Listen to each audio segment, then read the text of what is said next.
비트코인은 영웅적인 서사를 안고 있습니다. 영웅이란 것은 패권에 도전하는 영웅적 DNA를 가지고 태어나고요. 기존의 패권들로부터 강력한 저항과 핍박과 역병을 당하게 되겠죠. 그렇지만 그 DNA 때문에 결국은 세상이 요구하는 요구사항들에 부응하게 되고 존재감을 서서히 드러냅니다. 나중에 가서는 결정적인 조력자를 만나면서 결국은 기존 패권을 무너뜨리고 새로운 패권의 왕좌에 오르는 운명이죠. 이게 전형적인 영웅의 서사인데요. 비트코인은 이 영웅 서사에 적용이 됩니다. 달러 패권, 머스크, 트럼프가 설계하는 비트코인의 미래 저자 김창익입니다. 일단 영웅 서사에서 가장 중요한 거는 그 영웅이 태어날 수밖에 없는 기존 기득권들의 어떤 모순이 되겠죠. 바로 달러 패권의 모순입니다. 달러 패권은 구조적인 모순을 안고 있고요. 구조적인 모순을 안고 있다는 얘기는 시간이 가면 갈수록 무너질 수밖에 없다는 겁니다. 달러 패권의 구조적인 모순은 화폐 발행권을 가지고 금융 세력이 영업이익을 지속적으로 누리고 싶어 한다는 것이고요. 그렇기 때문에 계속 찍어낼 수밖에 없고 찍어내면 찍어낼수록 인플레이션 압력에 봉착할 수밖에 없습니다. 이게 심각한 딜레마입니다. 달러는 찍어내야지만 패권이 유지가 되는 구조고요. 너무 많이 찍어내면 인플레이션 때문에 그 비즈니스 모델이 무너지는 구조입니다. 그러니까 패권으로 따지면 슈퍼맨이 클립토나이트와 관계가 비슷한 것 같습니다. 강력한 슈퍼파워를 가지고 있는데 그 슈퍼파워는 클립토나이트라는 약점을 만나면 쉽게 무너집니다. 그 결정적인 클립토나이트가 달러 입장에서 보면 인플레이션입니다. 이거의 구조적인 모순을 시정하겠다고 비트코인이 태어났죠. 그러면 사토시 나카모토가 이 DNA에 심어놓을 유전자는 분명하죠. 인플레이션이 없는 화폐를 일단 만들겠다는 것이고요. 화폐 발행권을 가진 금융 세력들이 영업이익을 지속적으로 누리기 위해서 지속적으로 화폐를 발행하고 그것이 인플레이션을 만드는 구조가 달러 패권의 모순이기 때문에 그렇다면 화폐 발행권을 금융 세력들이 누리지 못하도록 하는 구조를 짜놨을 겁니다. 비트코인은 쉽게 얘기해서 DNA상의 화폐 발행권을 제3의 세력이 가질 수가 없습니다. 두 번째는 그렇기 때문에 인플레이션을 생기면 안 되는 구조를 가지고 있겠죠. 실제로 비트코인은 채굴자들이 작업 증명 또는 지분 증명을 통해서 비트코인을 채굴하고 그 대가로 받은 비트코인은 여러 번의 반감기를 거쳐서 최종적으로 2,100만 개의 수량이 한정되어 있습니다. 수량이 한정되어 있다는 얘기는 디플레이션 화폐라는 얘기고요. 현재 달러를 인플레이션 화폐라고 하는데 그거에 대한 반대말로 디플레이션 화폐라고 합니다. 한정되어 있기 때문에 결국은 가치가 오르고 가치가 오르면 물건값 구매력이 늘어나고 반대로 얘기하면 물건값이 떨어지는 현상이 발생한다고 해서 디플레이션 화폐라고 하는데요. 구조적 모순을 시정하는 구조를 가지고 태어난 비트코인은 서서히 세상의 요구에 부응하면서 존재감을 드러내죠. 그게 지금 순간이었던 것 같습니다. 지난 3월 12일 비트코인이 드디어 새로운 전고점보다 높은 가격인 1억 원을 찍고 세상의 그 두각을 드러내기 시작했습니다. 여러 가지 요구사항들을 반영하고 있겠죠. 코로나 팬데믹 때 생겼던 인플레이션 이런 것들로 인해서 심각한 경영난이나 힘든 시기를 겪고 있는 전 세계 글로벌 시민들이 결국은 비트코인에 관심을 가지게 되고 기관 투자자들이 먼저 투자를 본격적으로 시작하게 되면서 비트코인이 1억 원을 찍었습니다. 그러면 이제 영웅적인 서사에서 세상의 요구에 부응하면서 서서히 존재감을 드러내는 단계까지 왔습니다.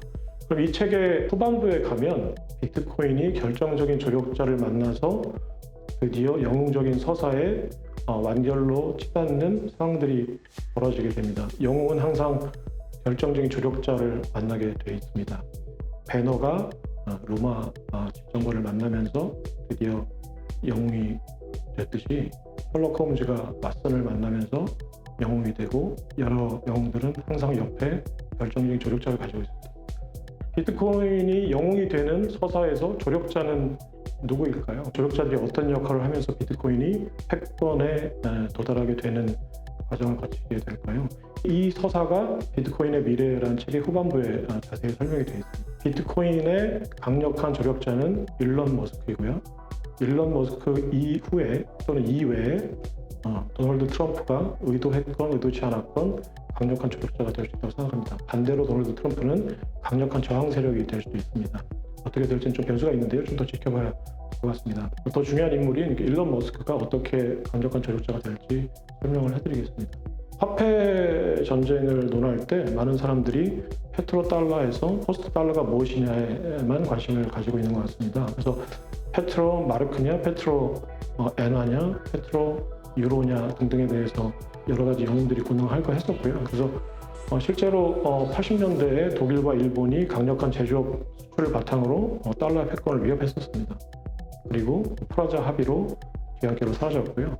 유로화가 이라크 전쟁을 겪으면서 또 뒤안길로 사라졌습니다. 그 이후에 중국의 위안화가 태어나서 달러를 위협했었습니다. 근데 코로나 팬데믹 이후 이제 트럼프가 그 보호무역주의를 펼치면서 중국이 경제적으로 어려움을 겪고 있고요. 사람들의 관심은 페트로 달러를 페트로 위안이 대체할 수 있느냐가 화폐 전쟁의 관전 포인트였습니다. 근데 비트코인이라는 영웅이 역사의 뒤안길로 사라졌던 여러 가지 영웅들과 좀 다른 점이 있습니다. 그 마르크, 유로, 엔화, 위안 등은 석유와 결합이 돼야지만 달러의 자유를 빼앗을 수밖에 없는 한계를 가지고 있습니다.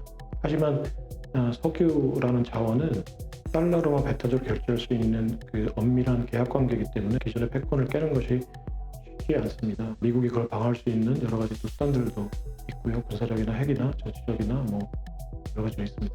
근데 비트코인은 세상적으로 완전히 다른 구조를 가지고 태어났기 때문에 그 이전의 영웅서사와는 다른 서사를 가질 수밖에 없겠죠.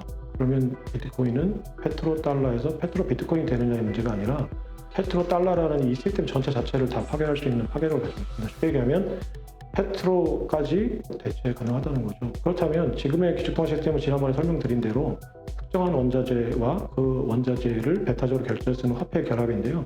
그 특정한 원자재가 아예 통째로 바뀌어버린다면 그 원자재와 배타적으로 결합할 수 있는 화폐를 찾는 것은 기존의 페트로 위안이나 페트로 엔화 이런 것들이 패권을 가질 수 있는지를 따져보는 것보다 좀 더 쉬울 것 같습니다. 지금의 여러 가지 경제 상황, 거시경제 상황을 면밀히 관찰해 보면 페트로를 대체할 수 있는 유력한 후보는 전기라고 생각합니다. 물론 여기서 이제 전기라는 것은 포괄적인 개념인데요. 이게 전기에 들어간 배터리를 만드는 리튬이 될 수도 있고, 뭐 히토류가 될 수도 있고, 여러 가지 이제 전기와 연관된 원자재를 말할 수도 있습니다. 하면 이걸 다 전기라고 하겠습니다. 그리고 지금 전력 수요는 AI나 뭐 전기차 등의 개발로 전력 수요가 증가를 하고 있고요. 그 달러 패권이 무너지는데 결정적인 역할을 할 수 있는 이 전력 수요의 어떤 그 구조는요, 가장 중요한 것은 친환경적인 전력을 생산할 수밖에 없는 상황으로 계속 전 세계 경제 구조가 변하고 있다는 겁니다. 물론 뭐 원자력이나 핵융합이나 여러 가지 대안들이 지금 많이 논의가 되고 있고, 원자력 탈원전을 주장하다가 이제 이런 상황이 되니까 프랑스 뭐 마크롱이 대표적인데 원전을 다시 복귀시키는 이런 상황이 되고 있습니다. 핵융합도 만약에 개발이 된다면 소형 원전이나 핵융합이 앞으로 친환경적인 어떤 전력을 생산할 수 있는 유력한 대안이 될 수 있다는 얘기도 나옵니다. 친환경적인 전력을 생산하려면 상당히 넓은 물리적인 공간이 필요하고요. 이 물리적 공간이 없는 국가나 사업자들은 경쟁력을 갖기가 쉽지 않습니다. 예를 들어서 태양광 직광판으로 태양광 전력을 생산한다고 하면은 기본적으로 일단 땅덩어리가 넓어야 되고요. 그런 나라는 미국이나 중국, 러시아 정도밖에 없습니다. 그러면은 실제로 그 나라의 사업자들 중에서 사업자가 나올 수밖에 석유의 공급망처럼 독과점적인 사업자들이 출연할 수 있는 배경이 됩니다. 이런 독과점적인 사업자들이 출연하면서 결국 경쟁 과정에서 공급 비용을 획기적으로 낮춘 사업자들이 생길 수밖에 없고요. 그 공급 비용을 획기적으로 낮춘 사업자 중에 가장 강력한 후보가 일론 머스크라고 생각합니다. 여기서 그냥 제가 대명사로 일론 머스크를 얘기했는데, 간단히 얘기하면 공급 비용을 획기적으로 낮출 수 있는 어떤 창의적인 아이디어 또는 혁신적인 어떤 액션을 취할 수 있는 사업자를 말합니다. 지금으로서는 일론 머스크 외에는 떠오르는 사람이 없습니다. 흔히 말하는 사람들이 테슬라 때문에 그 전기차 사업자라고 생각을 합니다. 실제로 전기차를 팔고 있는데 알고 있는 사람들은 그 테슬라를 전기차 사업자라고 보지도 않죠. 그러니까 여기는 데이터베이스 업체고 배터리 사업자라고 할 수 있겠죠. 배터리는 뭐 그냥 전문적인 좀 어려운 말로 ESS라고 해서 에너지 저장 장치라고 하는데요. 전 세계 20억대의 자동차가 만약에 그 테슬라나 뭐 비아드나 여러 가지 전기차들로 바뀐다고 가정을 하면 20억 개의 대형 전기 저장 장치, 즉 배터리가 그 모든 가정에 공급이 되는 겁니다. 이건 무슨 얘기냐면 지금의 교류전기는 발전소에서 가정으로 전류를 송전하면서 많은 그 손실이 있기 때문에 교류를 쓸 수밖에 없는데요. 실제로 효율적인 전력은 직류 전기입니다. 근데 이 배터리는 직류 전기를 각 가정에 배급할 수 있는 가장 강력한 배급망을 만들 수 있습니다. 어디서든지 직류 전기를 생산하고 이 배터리를 통해서 전 세계 모든 가정에 공급할 수 있는 상황이 될 수 있다고 하면 전력 독점 사업자가 될 수 있습니다. 가장 가까운 비즈니스 모델을 가지고 있는 게 일론 머스크가 하고 있는 메가팩이나 파워월의 배터리 공급 사업입니다. 각 가정이나 공장에 배터리를 설치해주고 구독료를 받는 전력 공급 사업입니다. 지금 그 전기차나 또는 AI 또는 휴머노이드에 집중을 하고 있지만 의도했건 의도하지 않았건 일론 머스크는 전 세계 전력 공급망의 독점 사업자로 치닫고 있는 유력한 사업자고요. 이 일론 머스크가 만약에 송금과 결제 단계에서 어떤 가격 경쟁력을 갖추기 위해 특정 화폐를 찾는다면 달러나 법정화폐가 아니라 비트코인으로 대변되는 암호화폐가 될 게 확실합니다. 달러는 현재 송금을 하기 위해서는 스위프트라는 망을 이용해야 되고 또 환전 수수료까지 감안하면 시간까지 감안하면 암호화폐를 이길 수가 없습니다. 암호화폐는 네트워크 자체이기 때문에 그냥 송금을 해버리면 되니까요. 물론 비트코인은 송금과 결제에서 다른 암호화폐에 비해서 비용이 더 많이 드는 측면이 있다고 합니다. 비용을 낮추기 위한 대안으로 라이트닝 네트워크라고 하는 기술이 쓰이고 있습니다. 그냥 결제를 해주고 밑단에서 그 여러 가지 과정들을 그냥 수면 아래서 처리하자라는 거라고 합니다. 그 두 가지 층 레이어를 만들어 놓고 좀 더 비트코인의 현실적인 이용 가치를 높이기 위한 기술이라고 합니다. 저는 기술적인 거는 잘 모르겠고 간단한 거는 그냥 쉽게 얘기해서 비트코인이 송금 결제 과정에서 가격 경쟁력을 서서히 갖추고 있다는 것입니다. 일론 머스크라는 강력한 조력자를 만나면서 비트코인이 결국은 패권에 좀 더 다가갈 수 있고요. 이 패권의 이름은 일렉트로 비트라고 하는 게 적합할 것 같습니다. 페트로 달러의 어떤 대칭된 의미로 석유를 전기로 대체하고 달러를 비트코인이 대체했을 때 일렉트로 비트가 되는 겁니다. 향후 비트코인이 가질 패권의 이름은 일렉트로 비트입니다.